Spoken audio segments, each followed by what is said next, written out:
and welcome back to Trees and Turtles. My name's Imogen. In today's video I'm sharing some self-care habits that changed my life. If you're not already subscribed, make sure to do that, give this video a thumbs up, follow me on Instagram, and let's get started. So number one was standing up for myself in relationships, okay? So 2023 was the year when I actually started behaving like I deserved better.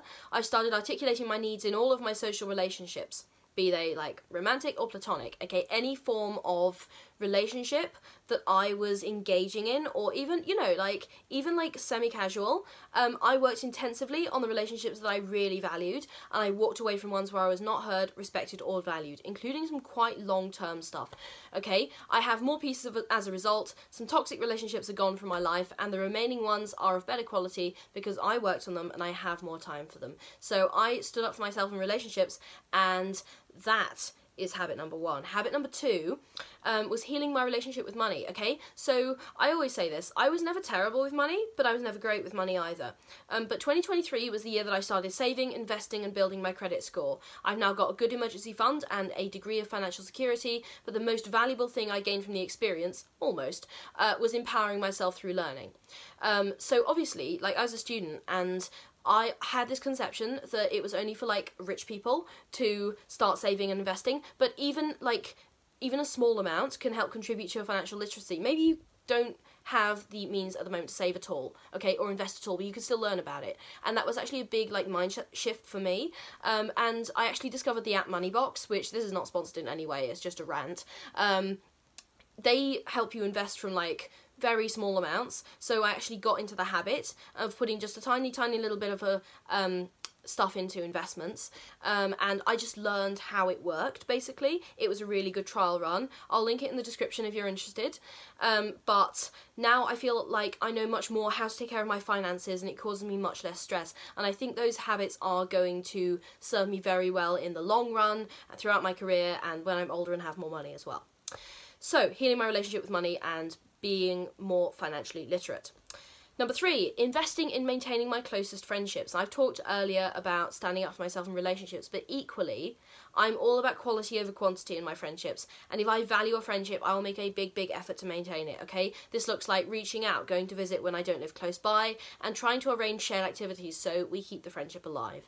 I have some very close friends who are hugely important to me, and yeah, I try and make sure that we see each other as often as we can, because, you know, you got one life and you got to spend it with the people who matter most to you. Right, number four, learning to be mindful with my self-care, enjoying my skincare routines, having fun with my style, having fun with my hair colour. I used to think of physical self-care as mundane and routine, ugh, you know, I gotta go shower now.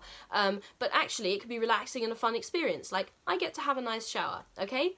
The more mindful I am with it, the more refreshed I am when I need to work again. So I get to rest now at night instead of being ugh, I gotta go to sleep. The next one is kind of a little thing, it's a bit more practical, but weekly sushi and flowers. I literally just bought myself weekly sushi and flowers, buying things to consume which bring me joy in my day-to-day, even relatively cheap stuff. And to be fair, I didn't drink much in university, so all that money I spent on alcohol, I would have spent on alcohol, I just mainly spent it on sushi and flowers.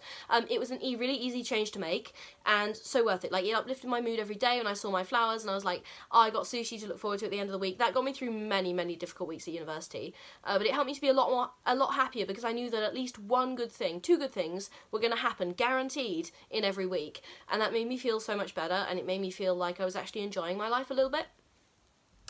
And finally, acting like the person I wanted to be, okay? So for years, I was telling myself that I would do X, Y, Z, or act like A, B, C, whatever, when I reached an arbitrary milestone, like this age, or you finished this exam, or you've done this or that, or whatever, okay? That was all holding me back. So I started acting like the person I wanted to be, dressing like her, upholding her standards, and completing her goals. And before long, I became the person I wanted to be. Now, I'm still a work in progress. I'm not finished becoming the person I want to be, but I'm growing into that identity more all the time, okay? So just a quick little recap.